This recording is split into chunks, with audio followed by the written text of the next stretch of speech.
Good morning and welcome to KidNuz. I'm Tori. It's Tuesday, January 18th, 2022. And we begin with a retired NFL lineman tackling a new gig as the cook at his kid's school. 34-year-old Jared Veldheer was looking for a new challenge last summer when he heard about the job opening to oversee and serve lunch to the 260 preschool through 8th graders at St. Paul the Apostle School in Grand Rapids, Michigan. The former football player for the Broncos, Raiders, and Packers said he wasn't looking to become the school lunch lady, but as a professional athlete, he was really careful about what he ate, so he figured he'd give it a try.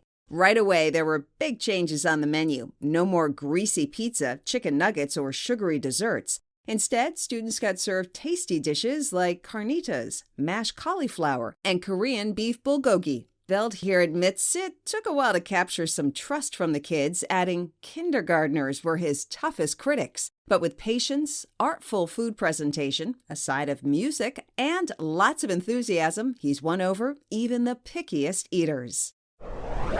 By now, the Australian Open, the first major tennis tournament of the year, is underway. But for the first time in over a decade, the current number one player is not there. After a week of back and forth between lawyers and the government, an Australian court on Sunday upheld a decision to deny Novak Djokovic a visa because he was not vaccinated for COVID. Djokovic, who was forced to leave right away, said he was extremely disappointed by the ruling, but respected it. The Serbian star has won this tournament 9 times, including 3 in a row. But Mr. Djokovic's international tennis trouble doesn't end in Australia. Spain and France have both gone on record saying that either he follows their respective COVID rules or he can't play in their upcoming tournaments either. An underwater volcano near the tiny island nation of Tonga in the South Pacific erupted over the weekend, sending a giant plume of ash, steam, and gas rising like a mushroom above the blue ocean waters. And a sonic boom could be heard as far away as Alaska. The U.S. Geological Survey estimated the eruption was the equivalent of a 5.8 earthquake, and the resulting tsunami waves were recorded thousands of miles away along the west coast of the U.S., as well as Peru, New Zealand, and Japan. A tsunami expert said it's very rare for a volcanic eruption to affect an entire ocean basin. Meanwhile, it's been hard to figure out the situation in Tonga because the internet is down and the massive ash cloud, reportedly the size of New England, delayed surveillance flights from flying in the area.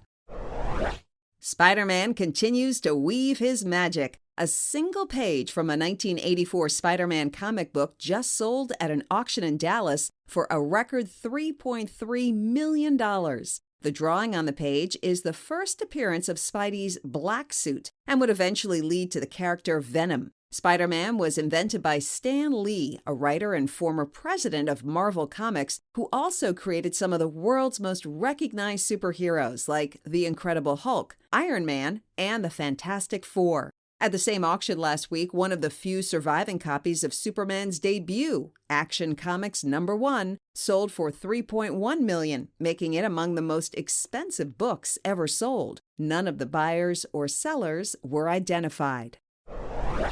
Taylor Swift was bumped down a spot on a national pop chart by a bunch of birds. But not just any feathered flock. An album of Australia's most endangered birds and their calls has soared to number 3, bested only by Adele and Ed Sheeran. The 24-minute album called Songs of Disappearance was made by Australia's best wildlife sound recordist, and all proceeds from the sales are going to help protect the 53 native species that are at risk. A conservation professor who discovered that 1 in 6 native birds in that country are threatened with extinction, and one of his students, who's also a musician, came up with the idea. The PhD student, Albert Albrecht, told NPR, "I knew it was an ambitious thing to suggest, but my Professor Stephen is a little bit crazy like me, and he said, let's do this."